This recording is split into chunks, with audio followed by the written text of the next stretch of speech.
Welcome to the Touch Art channel. Coming up, we're going to meet with one of the founders of Fauvism, who became best known as the author of stylized female portraits.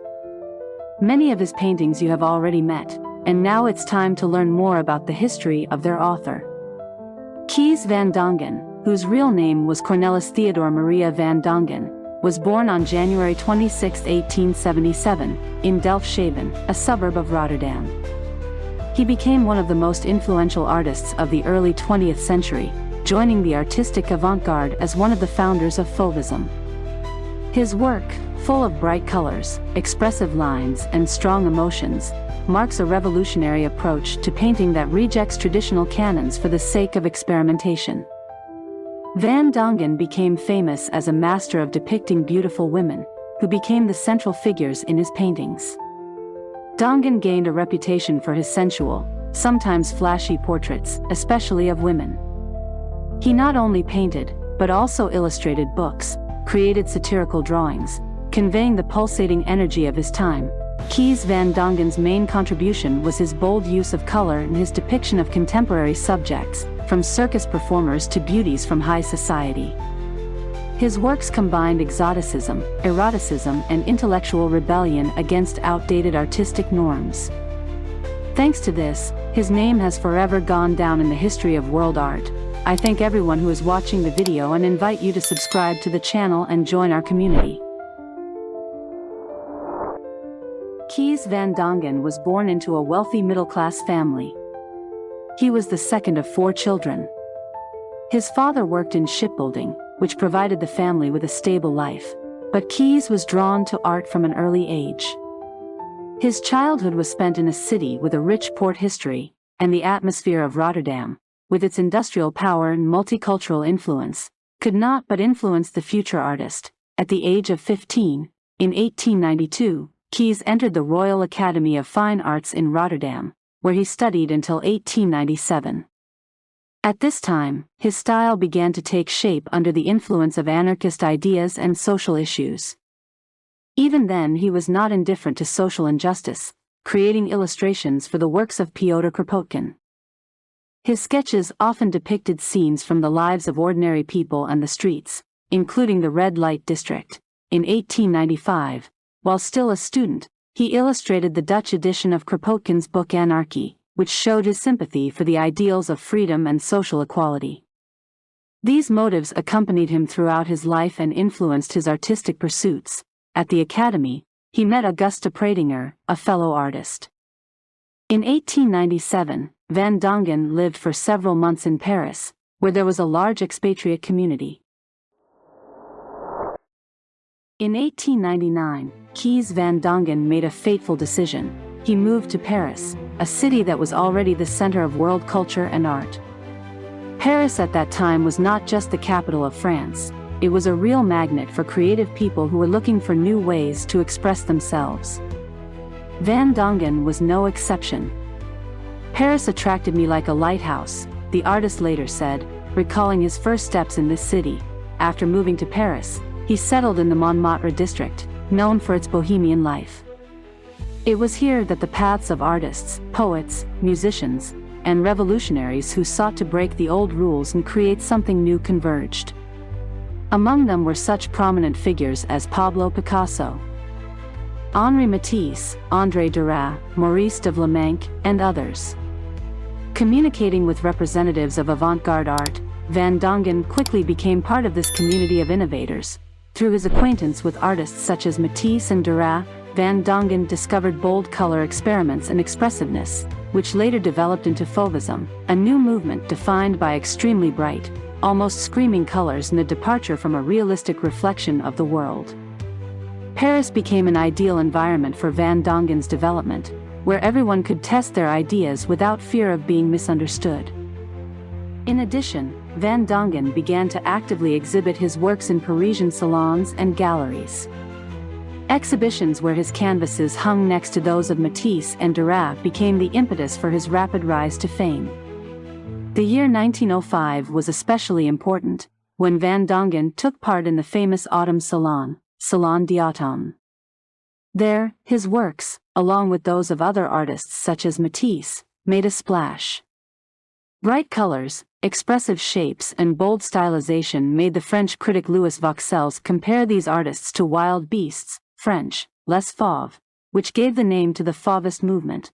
Paris opened up unlimited possibilities for creative experimentation for Kees van Dongen, allowing him to become one of the key figures in the formation of contemporary art in the early 20th century. One of the reasons why the artist returned to Paris in 1899 was his desire to join Auguste Pradinger, whom he met at the Academy. They married on July 11, 1901. They had 2 children. A son died a few days after his birth in December 1901. Their daughter Augusta, nicknamed Dolly, was born on April 18, 1905. Around this time, Van Dongen created the painting portrait of Fernande Olivier, which, according to Gertrude Stein in her 1933 book The Autobiography of Alice B. Toklas, made him famous. In those days, Van Dongen was poor. He had a Dutch wife who was a vegetarian, and they lived on spinach. Van Dongen often ran away from the spinach to an establishment in Montmartre where girls paid for his dinner and drinks. In the summer of 1914, his wife took Dolly to their families in Rotterdam, where they were caught up in the outbreak of World War I. They were unable to return to Paris until 1918. Pradinger and Van Dongen divorced in 1921. In 1917, Van Dongen became involved with a married socialite, fashion director Leah Alvin, also known as Jasmine Jacob. Their relationship lasted until 1927. Fauvism was a decisive stage in the creative career of Kees van Dongen. After moving to Paris, he quickly joined the avant-garde artistic community and joined a group of Fauvists, innovators who tried to rethink traditional painting through the radical use of color. Among his closest colleagues in Fauvism were Henri Matisse, André Derain, Maurice de Vlaminck, and each of them, including Van Dongen, brought his own unique artistic perspective to the movement. A key feature of Fauvism was the rejection of realistic depictions of the world in favor of expressive color in simplified forms. Fauvists rejected the naturalness of the palette, using bright, pure colors to express emotions. In their works, they preferred expressiveness over image accuracy. It was this approach that allowed the artists to go beyond the artistic norms of the time, focusing on the inner world of a person and their feelings. Van Dongen was not only a follower of Fauvism, but also one of those who helped shape its aesthetics. His collaboration with Matisse and other artists of the movement brought new ideas and stylistic techniques. He was particularly fond of depicting female figures, often conveying their emotions through bold color contrasts and simplistic yet expressive forms. His works radiate an overflowing energy, while at the same time revealing the inner world of his characters, often through the prism of eroticism and exoticism.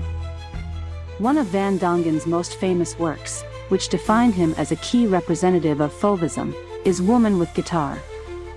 In it, the artist depicts a girl with a guitar, using simplified shapes and rich colors to convey not so much the details of her appearance as her inner state and the atmosphere of the moment. For Van Dongen, Fauvism was not only an artistic experiment, but also a way of self-expression. His works of this period conquered Paris and made him one of the most prominent artists of the early 20th century. At the same time, his boldness in depicting reality through the prism of color and form became the basis for further experiments in the field of Expressionism, where he continued to explore the emotional nature of art. One of the most characteristic elements of Kees van Dongen's work is his portraits of women, which are distinguished by their vivid eroticism and expression. The women in his paintings are not just models, but real symbols of energy, passion, and beauty.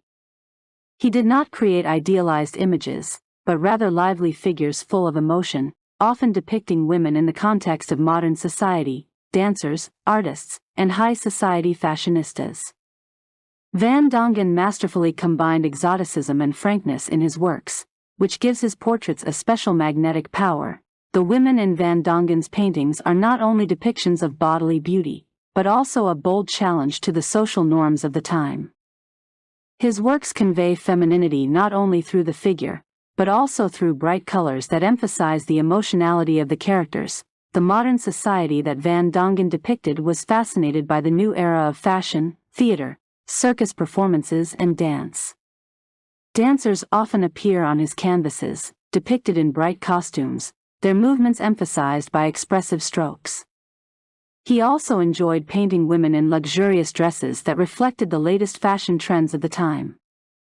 For example, his portraits of women from high society show how the artist was able to combine fashion and painting, creating images that went beyond the standard portrait canons. Color played a crucial role in Van Dongen's work as a means of expressing emotion. He often used contrasting, bright tones, greens, reds, blues to convey a mood or feeling. This method, characteristic of Fauvism, allowed him to create the atmosphere of each portrait, emphasizing the inner world of the characters rather than realism. His bold color schemes, often far from natural, helped him focus on the emotions and characters of his subjects. Van Dongen successfully used color as the main means of communication between the viewer and the characters in his paintings. Each brushstroke on his paintings served not just as a decorative element, but as a way to convey deep inner feelings. By the early 1910s, Kees van Dongen had already become a well-known artist not only in France but also abroad. His participation in international exhibitions brought him recognition and fame. Exhibitions in Paris, New York, and London opened the door to new worlds, where his works aroused great interest. Paris, which became his second home, was an ideal platform for the presentation of innovative art, and the Autumn Salon of 1905 cemented his reputation as one of the brightest representatives of Fauvism. His works began to be admired by wealthy collectors and the socialite elite. The bold images of women, bright colors, and frankness of his paintings attracted representatives of the aristocracy, who saw in his paintings the modern spirit of the times, combined with the aesthetics of luxury. One of these influential figures was the Marquise Louise Cassotti, who became his regular model and probably his mistress. Van Dongen created many portraits of her, capturing her eccentric and mysterious nature.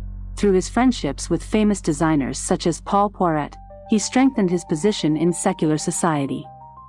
Not only did he paint women in elegant dresses, but he also worked actively as an illustrator, collaborating with famous magazines, creating caricatures and satirical drawings for Parisian publications, including La Revue Blanche. His caricatures were no less popular than his paintings, and covered the social life of Paris, cabaret dancers, circus performers, and other representatives of the Bohemian society. Kees van Dongen quickly became an artist sought after by high society, including actresses, aristocrats, and even politicians. Among his clients were such famous personalities as the Duchesse de Noailles, French President Louis Barthou, King Leopold III of Belgium, and the writer Anatole France. Van Dongen created portraits that idealized his models by lengthening their figures, emphasizing femininity, and adding sparkle to their images. He said that the main thing in his works was to make women longer and slimmer, which was very popular with his wealthy clients. After that, all that's left to do is to enhance their jewelry. They are delighted. This remark is reminiscent of another of his sayings: painting is the most beautiful of lies. His studio in Montmartre, located next to Pablo Picasso's studio, became a meeting place for socialites, celebrities, and artists, and Van Dongen himself became one of the most famous portraitists of his time. His works continued to arouse interest at art auctions and exhibitions around the world, confirming his status as a master who managed to capture the spirit of his time. In his later years, Kees van Dongen gradually moved away from his flamboyant Fauvism and toward a more restrained and realistic style. His early works were characterized by expression and bold use of color, but over time, especially after the First World War, his palette became softer and his approach to portraiture more realistic. He abandoned his earlier extravagance and moved towards calmer, more harmonious compositions, favoring delicate, flowing lines and naturalism. World wars had a significant impact on his work. During the First World War, Van Dongen was forced to return to Rotterdam, where life was relatively calmer than in warring France. This period caused him to comprehend the cruelty and destruction that swept across Europe. His paintings became more calm, devoid of the previous drive, reflecting the inner world of the artist, who saw the world around him changing. After the war, Van Dongen returned to Paris, where he continued to paint. His works gained popularity among the wealthy Parisians, especially portraits of famous people, but the vivid emotional intensity that once defined his Fauvist paintings gave way to a more sophisticated style. Despite this, he retained his talent for creating lively and expressive images, and his portraits were in great demand. The period between the First and Second World Wars brought Van Dongen numerous awards and recognitions. In 1926 he received the Legion of Honor and in 1927 the Order of the Crown of Belgium. His participation in exhibitions, including the Autumn Salon, where he first gained fame, continued throughout his life. He was a respected and recognized artist both in France and abroad. The Second World War also affected his work and life. During these years, Van Dongen remained in Paris, although his activity significantly decreased. After the war, he began to work on smaller portraits, sometimes turning to lithography and commercial activities. His later works, particularly his portraits of celebrities such as Brigitte Bardot, no longer had the vivid expression that characterized his earlier paintings. The late period of Kees van Dongen's work reflected the evolution of his artistic style, from rebellious Fauvism to more calm and classical portraits. Despite the changes in style, he remained an outstanding master who managed to convey both the joy of life and its sad moments, making his contribution to world art. The last years of his life were spent in France, where he continued to maintain close ties with artistic circles and representatives of the secular elite. After the Second World War, the artist moved to Monaco, where he lived in relative peace, engaged in creative and social activities. Although his early works were famous for their bold expression and revolutionary approach to color, his later work became more calm and realistic. His portraits of celebrities, such as Brigitte Bardot, brought him financial success, but reflected a different approach to art, less expressive and bold.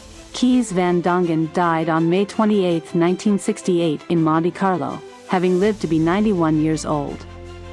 He left behind a significant legacy, becoming one of the leading representatives of Fauvism and Expressionism. His paintings, full of vitality and vivid colors, continue to influence artists and art lovers alike. His revolutionary approach to color and bold depiction of modern society inspired many artists, especially those who sought to experiment with expressing emotions through painting. Van Dongen also left a major mark on the world of fashion and design. His collaborations with famous couturiers such as Paul Poiret created a new way of looking at the portrayal of women in art, combining the elegance of fashion with emotional expression. Van Dongen's legacy lives on to this day, with his works constantly appearing at international exhibitions and auctions. Where they remain popular among collectors and art lovers, he left behind a legacy of innovation and courage that helped change the face of modern painting, and his influence on subsequent generations of artists remains powerful and tangible to this day.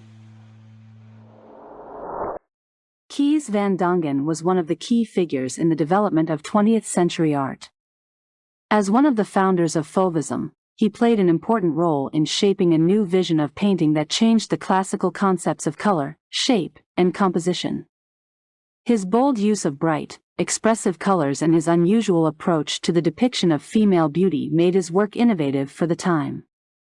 He broke the established boundaries of painting, giving a central role to emotions and inner states expressed through intense colors and simplified forms. His contribution to art was not only the development of Fauvism, but also the popularization of the image of modern society. Socialites, dancers, and artists became the main characters in his paintings.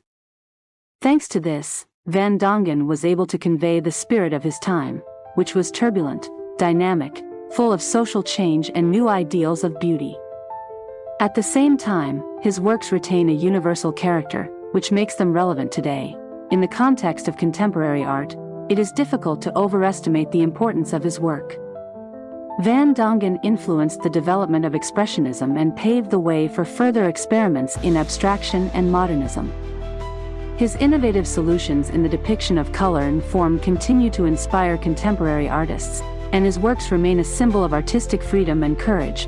Kees van Dongen showed that art can be not only a mirror of reality, but also a powerful means of expressing emotions and feelings. His legacy has become an important part of the history of world painting, and his paintings continue to fascinate and impress, remaining an important element of the cultural heritage of the 20th century.